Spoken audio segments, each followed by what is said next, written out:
sommes dans un petit village, quelque part dans les Vosges, où j'habite actuellement.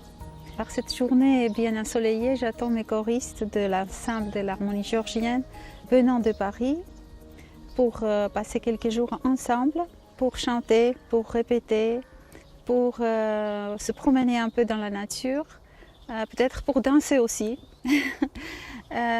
pour cuisiner de spécialités géorgiennes. Et la principale finalité, en fait, c'est la polyphonie géorgienne.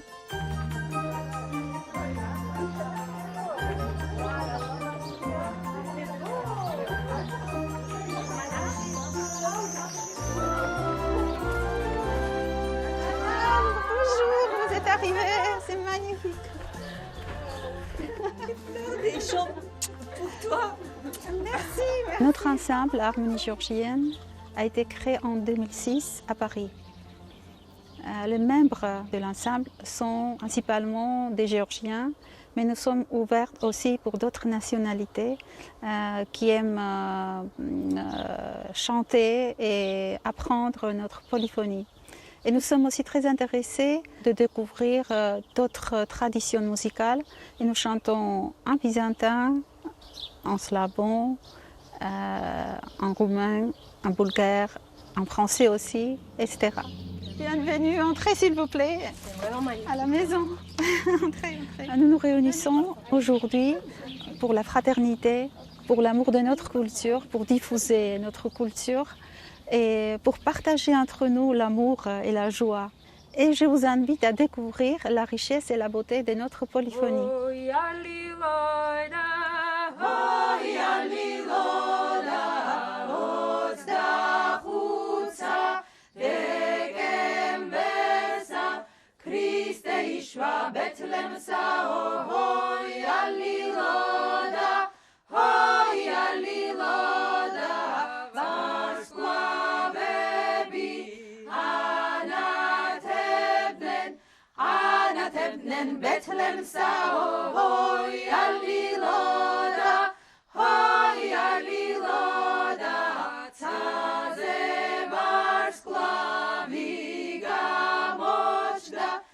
Alors le mot polyphonie, ça vient du grec, donc ça veut dire plusieurs voix. Mais en fait, ça ne veut pas simplement dire qu'il y a plusieurs personnes qui chantent, mais qu'il y a vraiment plusieurs parties, plusieurs mélodies. Donc en Géorgie, la particularité, c'est qu'en général, il y a ce qu'on appelle 3 voix. Une voix haute qui est normalement interprétée seulement par une personne. Ensuite, une voix médium, la deuxième voix, aussi interprétée par une personne. Et ensuite, tous les autres chantent la basse, en fait, qu'on appelle en géorgien le bani. Voilà, donc après, vous pouvez avoir aussi 2 chœurs différents. Et là, on a donc 2 solistes d'un côté et 2 solistes de l'autre. Mais à chaque fois, la masse, on va dire, si on est en chœur, ce sont les bani, donc les basses. Après, on a aussi beaucoup de chants qui sont chantés du coup seulement en trio, où du coup chaque voix a sa fonction. La particularité de la polyphonie, c'est que c'est pas seulement une mélodie et puis ensuite une autre qui vient accompagner, mais c'est que chaque voix est indispensable à l'interprétation du chant.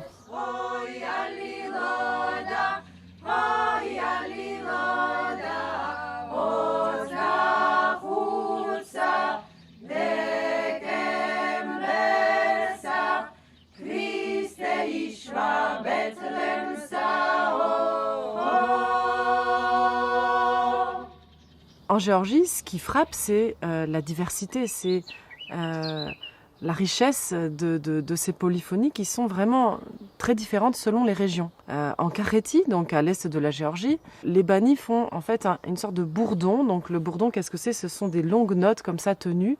Donc sur toute la chanson, les banis vont chanter peut-être seulement 2 ou 3 notes différentes. Mais elles vont être vraiment comme une sorte de tapis sonore pour soutenir les solistes.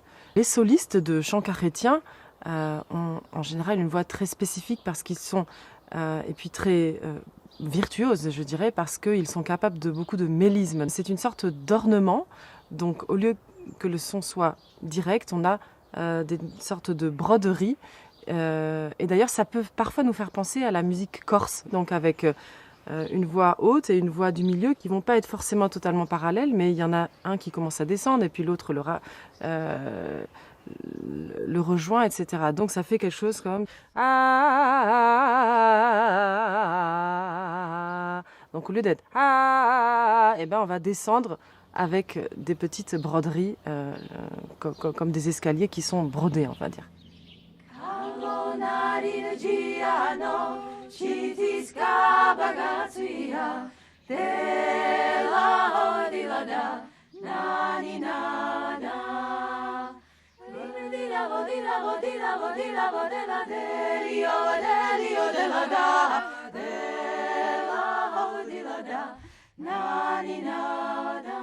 À l'est de la Géorgie, on a aussi la Touchétie, qui est une région montagneuse.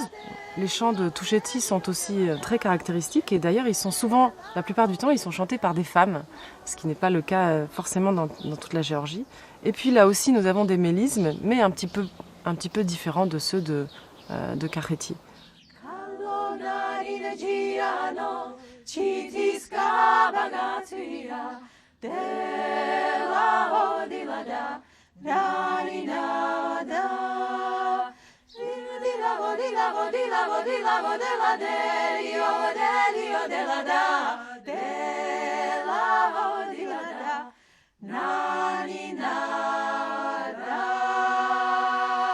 Dans l'ouest de la Géorgie, les polyphonies sont vraiment très différentes, à commencer par la gouri, qui a ce yodel vraiment très caractéristique qu'on appelle krimancholi.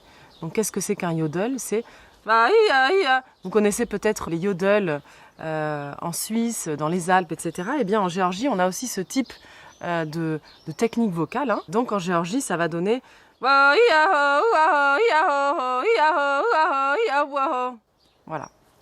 Et donc c'est en gouri qu'on a le type de polyphonie le plus complexe, parce que chaque voix a sa fonction, chaque voix est importante, elles vont s'entremêler, et les bani, donc les basses, ont particulièrement une ligne mélodique assez intéressante, avec toujours une part d'improvisation importante. Ça c'est, à mon avis, essentiel de le mentionner. La mission première va donc être de rester dans un style tout en apportant quelque chose de nouveau, quelque chose qui nous caractérise en tant que chanteur ou chanteuse. Outre ces chants ruraux, ces chants populaires, nous avons aussi les chants liturgiques et on peut vraiment remarquer une interconnexion en fait entre ces deux grandes traditions, même si aujourd'hui quand on les écoute, elles sont vraiment bien distinctes. Père et Fils et Saint-Esprit, maintenant et toujours et dans les siècles des siècles.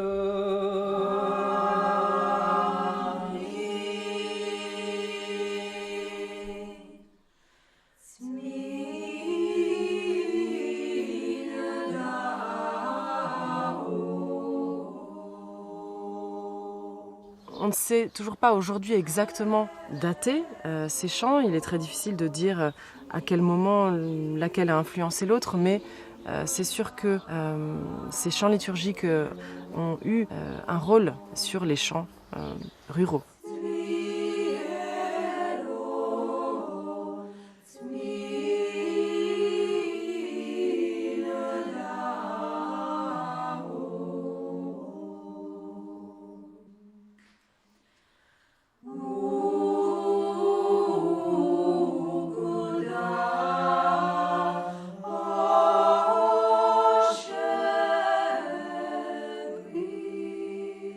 Les chants géorgiens, comme les chants byzantins et comme les chants slavons, basés sur un système de 8 tons. C'est la polyphonie de 3 voix, mais nous terminons en unisson. Les 3 voix réunissent ensemble sur une note.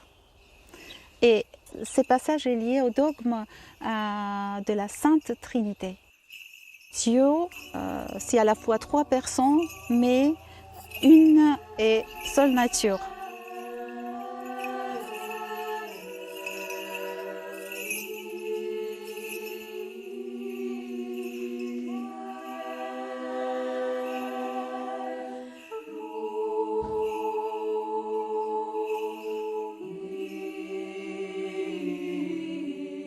Les chants sacrés nous nourrissent spirituellement quand on chante ensemble. Ça me donne la joie, ça me donne l'espoir dans la vie. Quand on chante, on est vraiment loin de ce monde réel. Ça nous amène vers l'amour de Dieu. Et quand on chante à la liturgie ou à l'office, en plus, ça nous renforce spirituellement. Et en général, les chants géorgiens, malgré qu'il y a en 3 voix, ça donne un équilibre spirituel, de nous élever vers l'essentiel, vers Dieu qui est la lumière éternelle.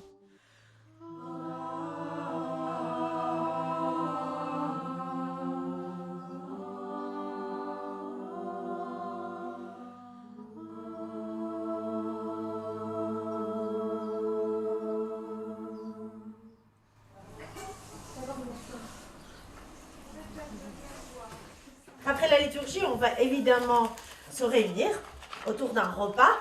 Mais ce qui est génial, c'est qu'on puisse faire notre repas géorgien ensemble, toutes les 3. Parmi les éléments forts, les éléments clés de la culture géorgienne, on a aussi, bien sûr, la cuisine, qui est aussi d'une grande richesse et qui varie selon les régions. Nous avons par exemple des plats comme le rinkali, qui est une sorte de pâte fourrée, un petit peu comme le ravioli, mais avec du jus à l'intérieur. La façon de le faire, en fait, favorise les échanges, puisque c'est difficile de faire un rinkali tout seul, mais par contre, il y a toute une sorte de préparation qui peut se faire en communauté.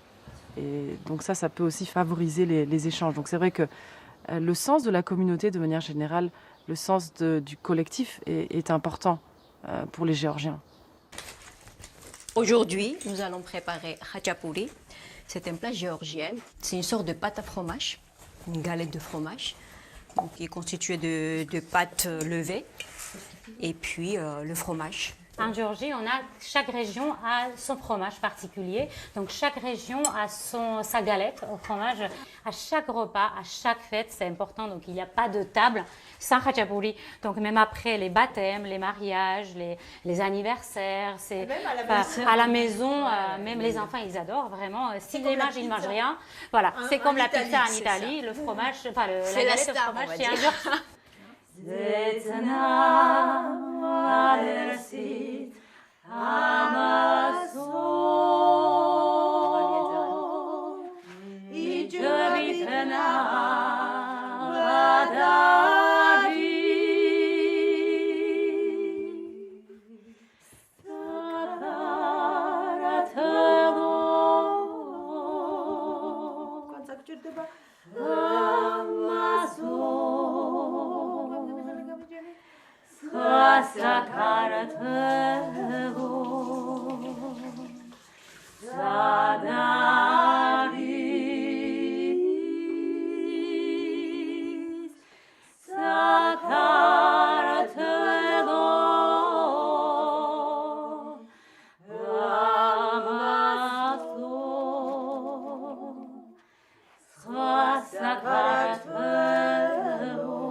Ça nous fait plaisir de préparer cette cuisine ensemble parce qu'on arrive à discuter des choses. Enfin, c'est pas que la cuisine, mais on va au-delà de la cuisine. C'est plus festif en fait. On est bien pour les Géorgiens. En fait, chaque occasion est bien pour faire la fête. Que ce soit après la liturgie, on est des beaux vivants. De plus, quand on est des amis, le chant, c'est la communion de nous tous ensemble en fait. C'est bon, c'est prêt. Hein. On passe à table. Ouais. Avec plaisir.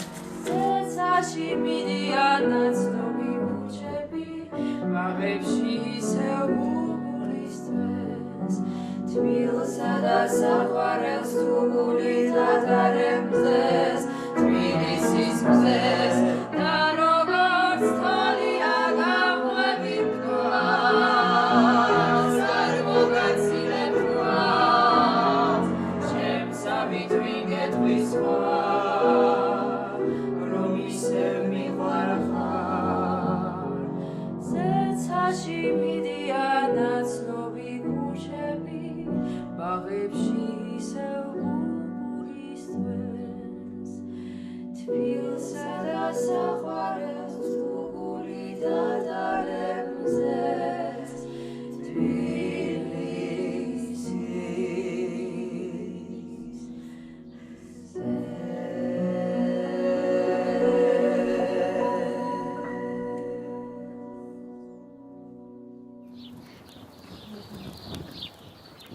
nous faisons du pain dans un four traditionnel, sachant qu'en fait c'est une tradition plutôt de l'Est de Géorgie.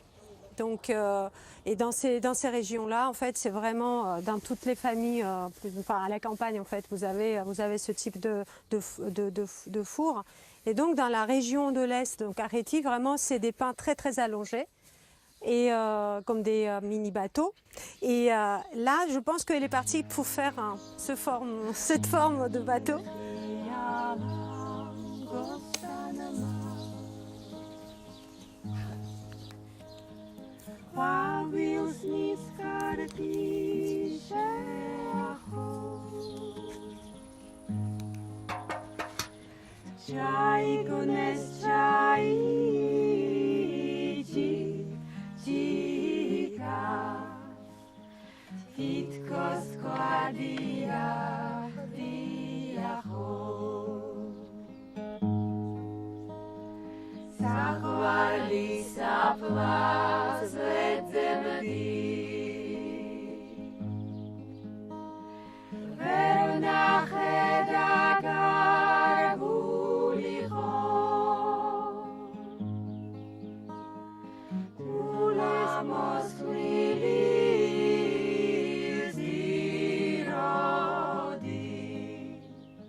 Et voilà.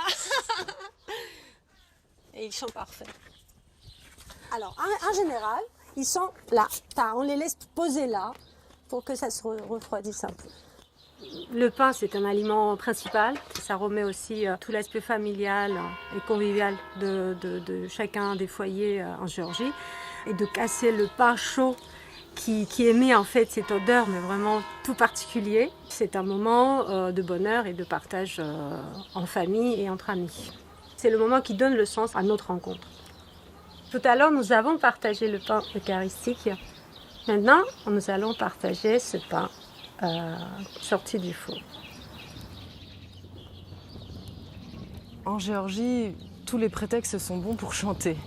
Les thèmes de ces chants, en fait, sont relativement divers et sont liés souvent à des modes de vie ancestraux qui se retrouvent plus forcément aujourd'hui, comme par exemple tout ce qui est la moisson, des champs de travail. Donc aujourd'hui, même si la fonction première de ces chants n'est plus là, eh bien, ces chants se sont développés polyphoniquement et on aime quand même les interpréter à diverses occasions. Et puis on a aussi beaucoup de chants d'amour, des chants de mariage par exemple, et tout ce qui est en rapport avec le cycle annuel en fait, des fêtes. D'ailleurs, il y a même des chants qu'on appelle salchino, c'est-à-dire des chants qui sont populaires, qu'on va pouvoir chanter dans les banquets par exemple, et non pas à l'église, mais qui ont un texte religieux. Je pense à un chant qui est gloire à nos retrouvailles, donc en fait on célèbre la belle tablée avec nos amis, et en même temps on remercie Dieu pour nous avoir réunis. Donc les thèmes religions sont aussi présents même dans ces chants qui sont quand même à la base plus profanes.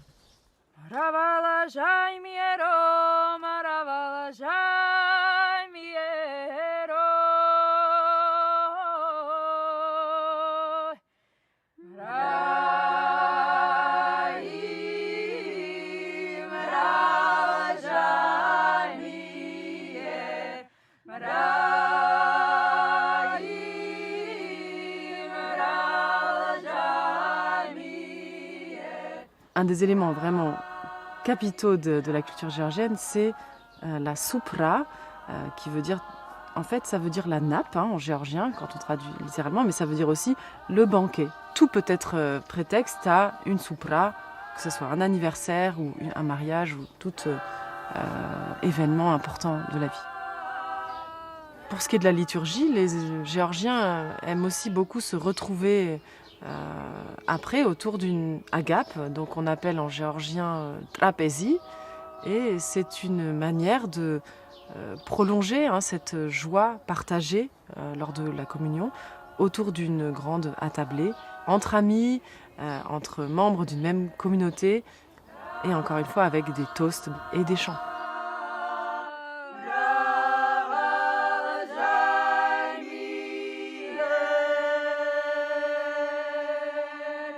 lors de ces banquets, quand on lève son verre, on est obligé de faire un toast. Le toast est vraiment une partie essentielle de cette tradition de la soupra, du banquet. C'est aussi une manière de revenir à des choses simples de la vie, à des grandes valeurs comme l'amitié, l'amour.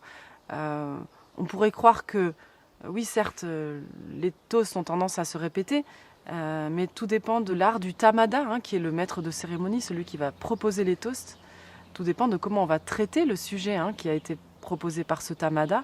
Donc l'idée, c'est vraiment que si je suis tamada et que je propose par exemple un toast à l'amitié, eh bien chacun puisse ensuite développer ce thème pour ensuite donner lieu à presque une sorte de débat. C'est vraiment une manière d'être ensemble et donc de redire des choses importantes pour nous. On a aussi des toasts personnels pour chaque convive, par exemple, de la tablée. Donc ça, c'est important pour rappeler comme on les aime, pour rappeler qu'ils font vraiment partie de la communauté qu'on forme.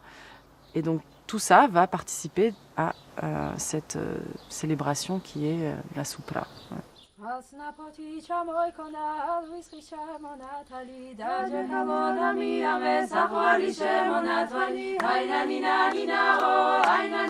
Aujourd'hui, l'orthodoxie prédomine parmi les religions en Géorgie, mais dans les régions montagneuses, comme par exemple en Touchétie ou en Svaneti, les cultures sont avant tout païennes. Et quand l'orthodoxie est arrivée en Géorgie, il y a une sorte de syncrétisme qui s'est créé. Et cette spiritualité est passée dans la vie courante. Donc même si certaines personnes ne sont pas forcément très croyantes et très pratiquantes, eh bien elles vont se retrouver, par exemple, pour célébrer une fête de village ou la fête de telle ou telle chapelle qui a quand même à l'origine un symbole religieux. Et nous avons des chants et des danses qui vont accompagner cette célébration. Dans ces célébrations, d'ailleurs, la danse a vraiment une importance très particulière. C'est une manière de fédérer aussi la communauté. Chaque danse est là pour rappeler la joie d'être ensemble et c'est très important pour ces communautés.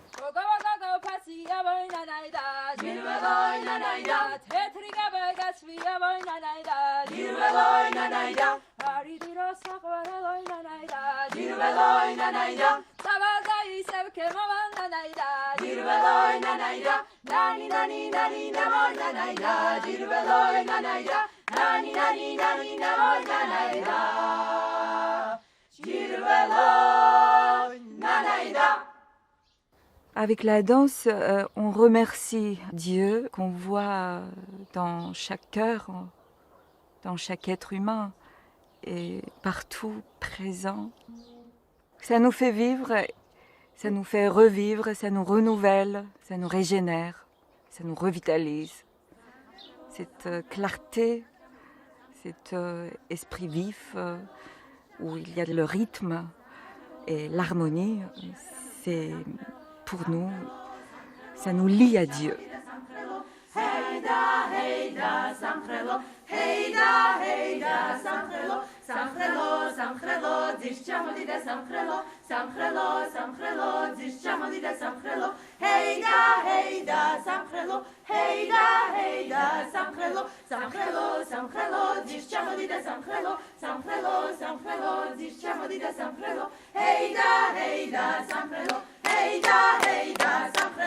Pour nous, le Christ nous invite toujours à chercher de la lumière dans le cœur. Dans les danses, on transmet de la louange, surtout je pense. Car une fois les mots ne suffisent plus pour exprimer l'essence ou la beauté ou la joie ou de l'amour, c'est là où on chante et on danse. Et c'est comme ça on participe peut-être je dirais c'est de la communion à l'autre, à soi, mais aussi à la vie. C'est de l'amour qui nous propulse, qui nous soulève, qui nous fait ouvrir les bras et qui nous invite pour aller vers l'autre.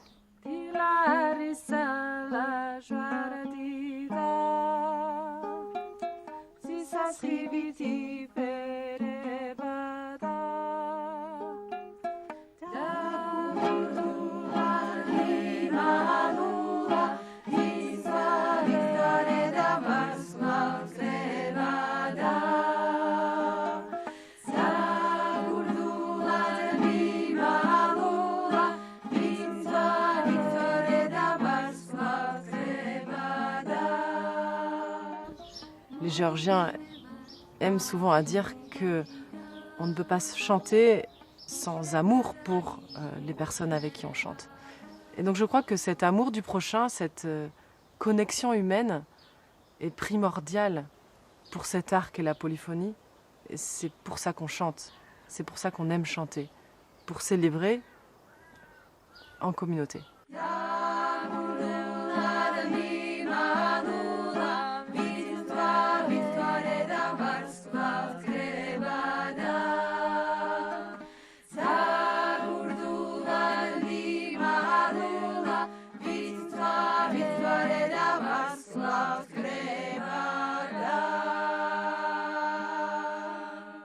Et dans le monde d'aujourd'hui, qui n'est pas toujours des plus faciles, le fait de chanter ensemble me permet de retrouver une sorte d'espérance, de connexion avec les autres êtres humains.